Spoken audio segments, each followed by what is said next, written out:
Praise Lord, praise Lord, praise Lord. Hallelujah, hallelujah, hallelujah. सबको जय मसीह की। परमेश्वर, हमारा परमेश्वर जो सबका परमेश्वर है, वो कहता है कि उसके लोग राजा हैं और राजा एक दूसरे की सहायता लें और उन लोगों की भी सहायता करे जो उनके अधीन है। हालेलुया, उसको परमेश्वर की ओर मोड़ लें।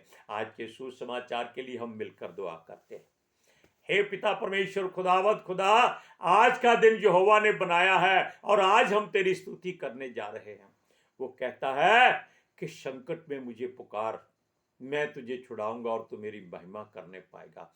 हे मेरे यहोवा परमेश्वर, सृष्टि के मालिक और खालिक, तेरे होते हुए हर संकट खत्म है, क्योंकि तूने हमको राजा बनाया है। हम राजा की तरह हर काम करते हैं और करते रहेंगे, क्योंकि हमारा प्रभु आने वाला है, वो हमको ले जाने वाला है।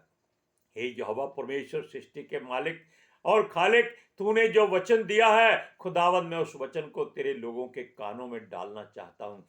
मेरी सहायता कर पिता परमेश्वर, मेरे होठों को छू और लोगों के कानों को खोल, ताकि उनके कानों में तेरा वचन पड़े और वो मन फिराएं और तेरी ओर मुड़ जाएं। यीशु नासरी, मेरी विनती, मेरी प्रार्थना तेरे स्वर्ग में पहुंचे। मैं तेरे प्रिय पुत्र जीसस के जलाली कुदूस जीवित और समर्थी नाम के द्वारा मांगता हूं। मेरी दुआ सुन और कबूल कर। आमीन, आमीन, आमीन। हालेलुया। अब सुनिए, परमेश्वर जिसने दाऊद को हमारा मूल राजा बनाया था, ताकि उसके लोग पीढ़ी दर पीढ़ी राजा बने रहे। हमने कभी कहा था, एक छोटी सी बात, कि ये दाऊद का राज्य यीशु मसीह तक सीमित हो गया था, लेकिन आज हमको ऐसा महसूस होता है कि वो राज्य पीढ़ी दर पीढ़ी आज तक चलता आ रहा है। क्यों? हम मनुष्य हैं, गलती हो जाती है, लेकिन हम अपने आप को पहचान नहीं सके कि हम भी उसी राजा की संतान गिने जाएंगे, जिसकी संतान लोग कहते हैं, हे दाऊद की संतान यीशु, मुझ पर दया कर। और हम भी उसकी संतान ही हैं। हालेलुया, क्योंकि लीगल वारिस हैं यीशु की तरह। हालेलुया। अब सुनिए, परमेश्वर ने दाऊद को वचन दिया था, उसके बाद उसका घराना पीढ़ी दर पीढ़ी राज्य करता रहेगा, मगर इसके लिए उसको घराने के लोगों में परमेश्वर के वचन को पीढ़ी दर पीढ़ी चलाना भी पड़ेगा। वो कहता है उसके हुक्मों को वो पूरा करेंगे, उसकी आज्ञा को मानेंगे, उसके मार्गों पर चलते रहेंगे, इधर उधर नहीं देखेंगे। और ये बात परमेश्वर की ओर से दाऊद से कही गई थी। अब उसका घराना पीढ़ी दर पीढ़ी क्यों चलना चाहता था? क्यों परमेश्वर ने उसको ऐसा वादा किया था?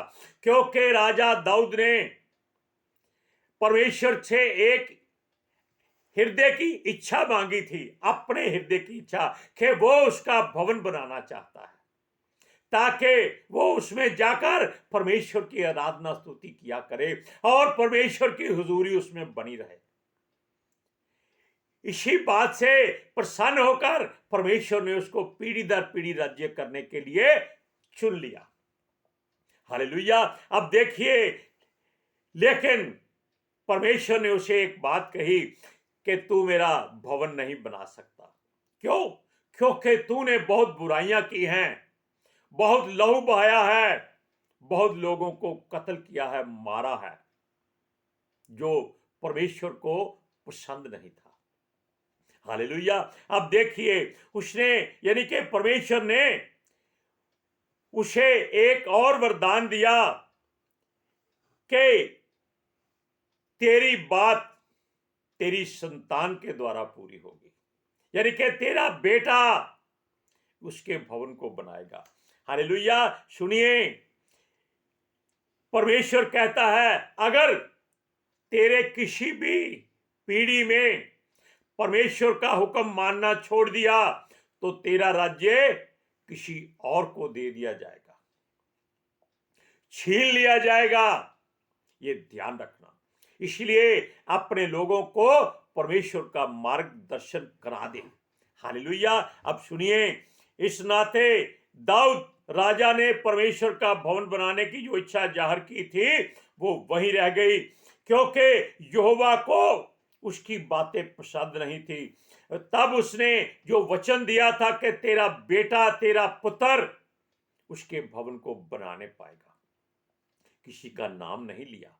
लेकिन हम बता देते हैं कि ये वही बेटा है जो दाऊद ने किसी की, अपने कर्मचारी की पत्नी को छीनकर, उसको मरवाकर, उससे शादी करके पैदा किया था। उसका नाम था सुलेमान। हालेलुया। तो परमेश्वर ने सुलेमान को चुना था और किसी उसकी ब्याहता स्त्री की संतान को नहीं चुना।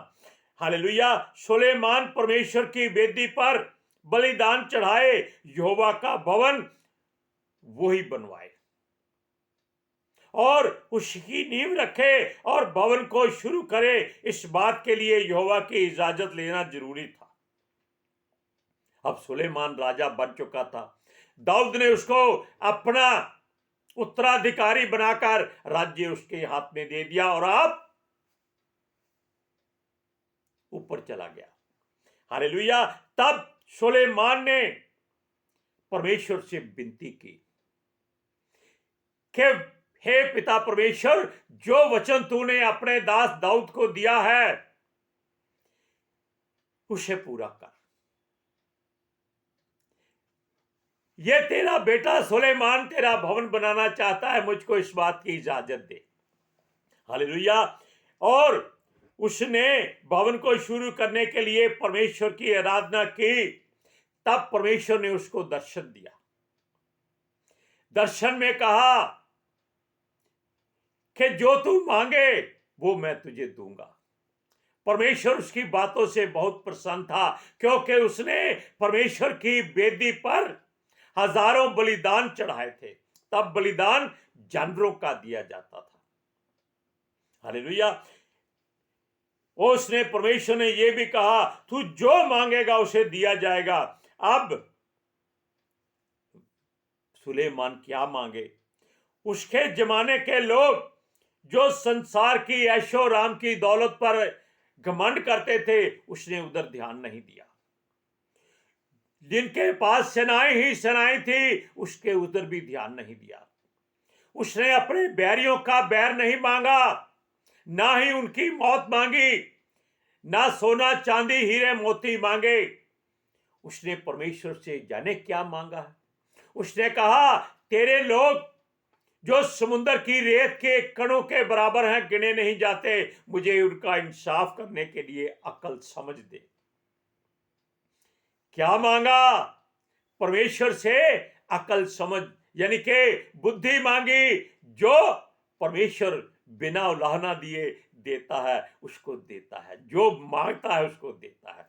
अब देखिए, क्योंकि उसने दाऊद के घराने से एक वादा किया था कि राज्य उसका चलता रहेगा अगर उसके लोग उसके वचनों पर दौड़ेंगे, चलेंगे, उसके हुक्मों को मानेंगे, और परमेश्वर उन पर दया और करुणा करता रहेगा। और अब देखिए, सुलेमान ने राजा से विनती की। कौन से राजा से? जो राजाओं का राजा और प्रभुओं का प्रभु है। उसका नाम सेनाओं का यहोवा है। अब हम सुनिए, इस बात के लिए आपके कुछ सामने करते हैं।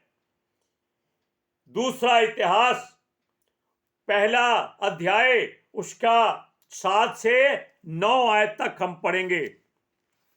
हालेलुया। सुनिए, इसलिए अब तू मेरे पास एक ऐसा मनुष्य भेज दे। किसके लिए कहा उसने? उसने कहा कि वो दूसरे राजाओं की सहायता भी ले। जो मांगना था उसने मांग लिया, लेकिन हमने पहले बताया कि एक राजा दूसरे राजा की सहायता करे। उसने किसी राजा से, जो उसके पिता का मित्र था, दुआ की थी कि उसके लिए जैसा उसके पिता से वो संबंध रखता है, सुलेमान से भी संबंध रख। हालेलुया। तब उसने कहा, जो सोने चांदी पीतल लोहे और बैंजनी और लाल और नीले कपड़े की कारीगरी में निपुण हो, नक्काशी भी जानता हो, और वह मेरे पिता दाऊद के ठहराए हुए निपुण मनुष्यों के साथ होकर जो मेरे पास यहूदा और यरूशलेम में रहते हैं काम करे। हालेलुया।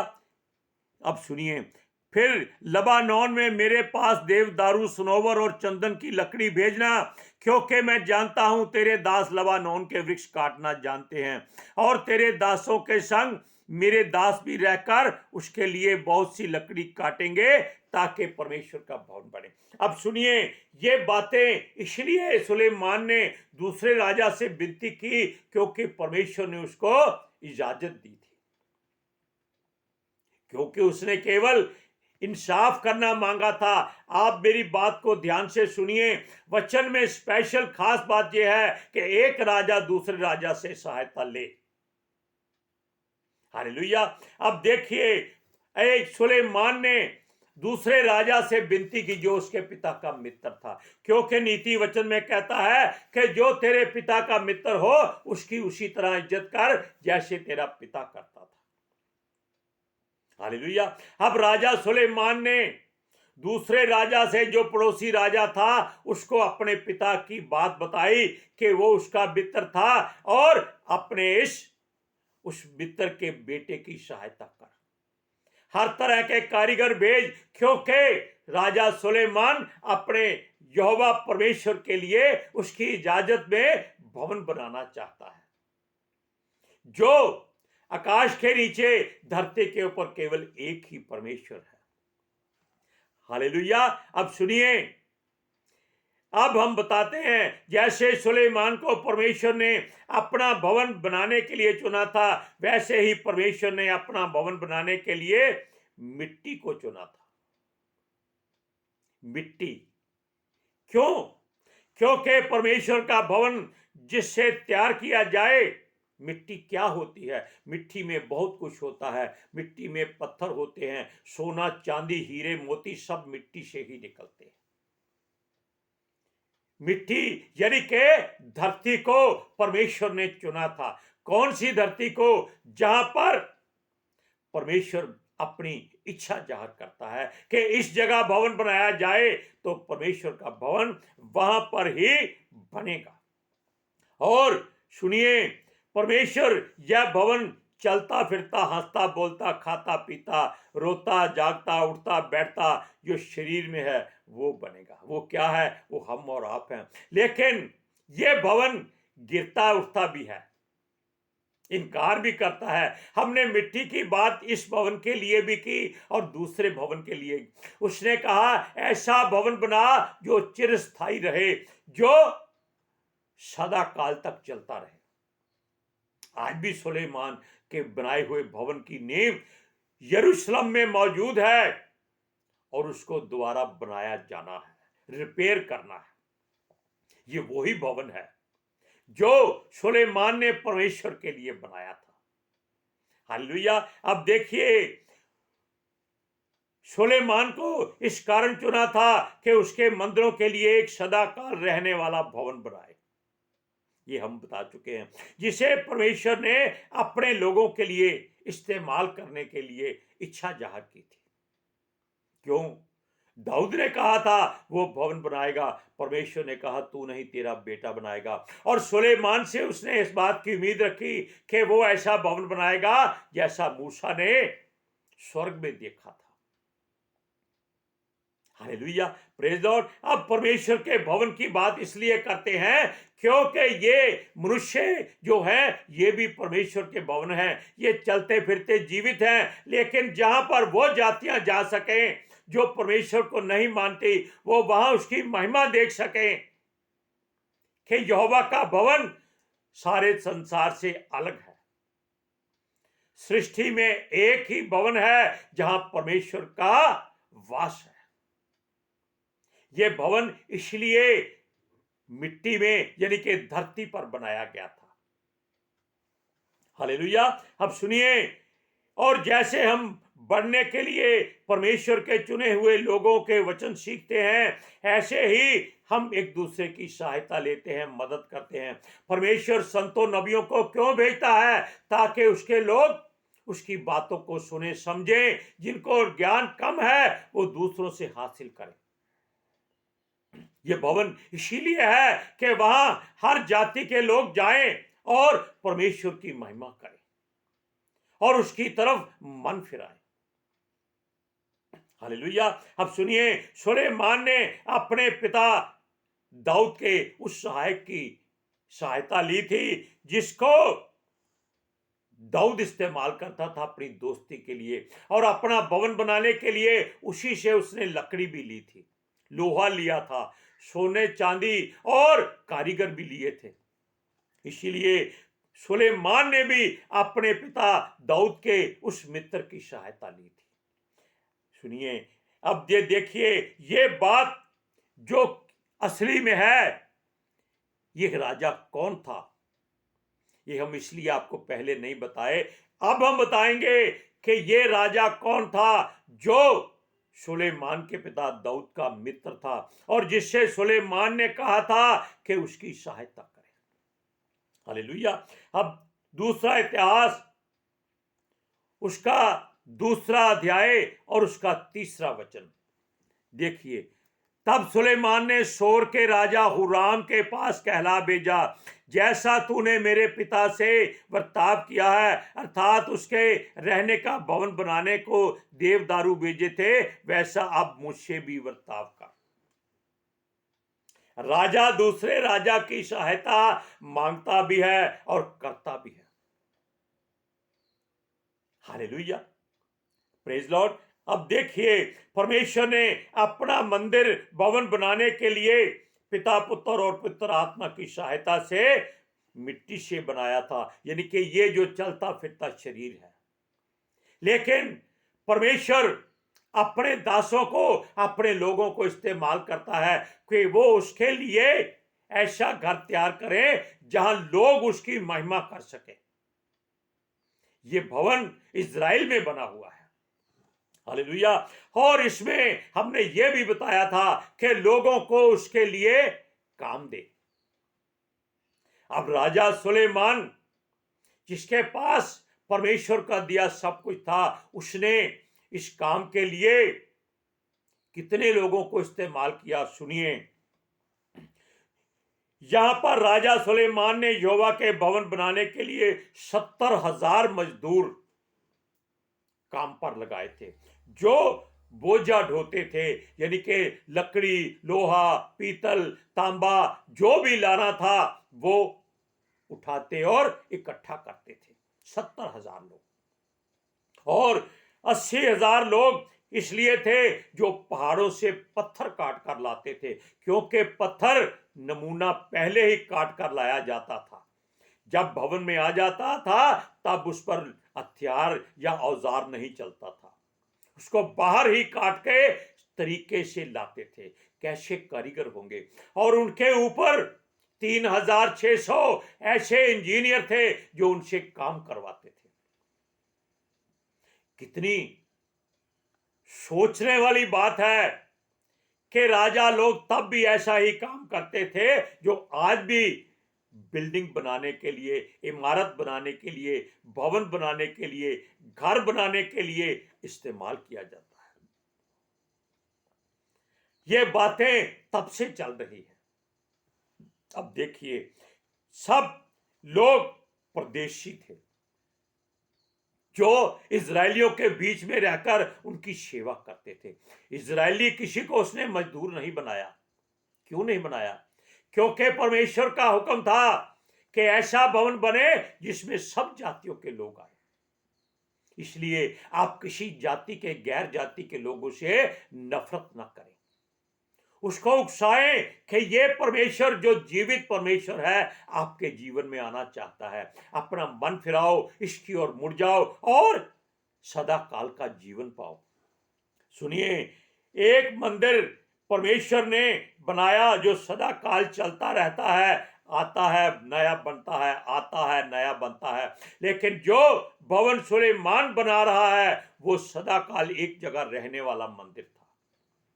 वो चलता फिरता मंदिर नहीं था, उसमें चलते फिरते मंदिर आते थे। आज भी लोग जाते हैं।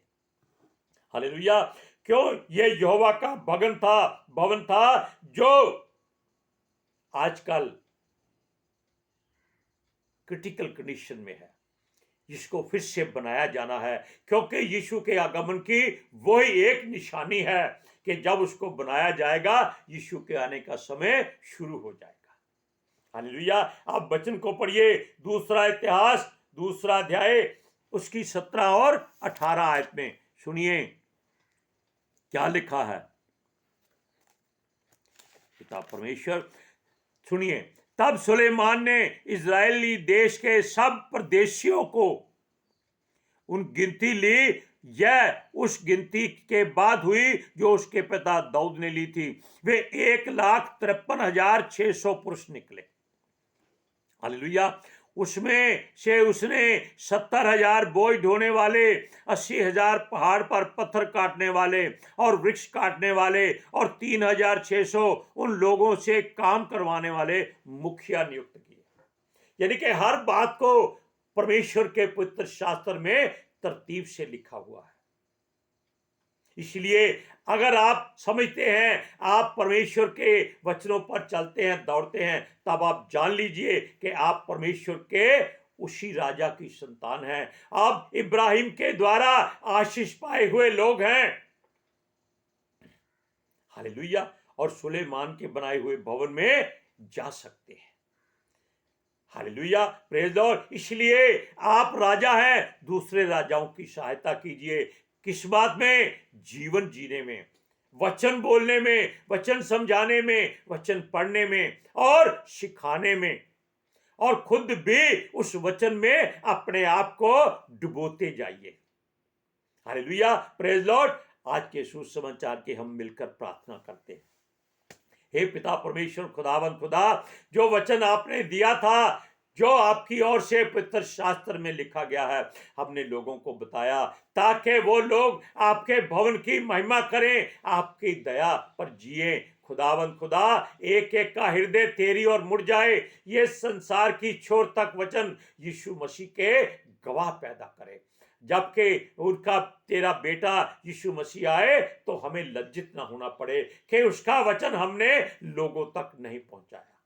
ये ऐसी बात कभी ना होने पाए। हे पिता परमेश्वर, हमने तेरा वचन सुना दिया है, अब तू लोगों के हृदय को ऐसा बदल दे कि ये वचन उनमें एक जड़ की भांति समा जाए और फलदार पेड़ बन जाए और तेरी महिमा करें। यीशु नासरी, मेरी विनती, मेरी प्रार्थना तेरे स्वर्ग में तेरे समर्थी जलाली कुदूस और जीवित नाम में पहुंचे। सुन और कबूल कर। आमीन, आमीन, आमीन।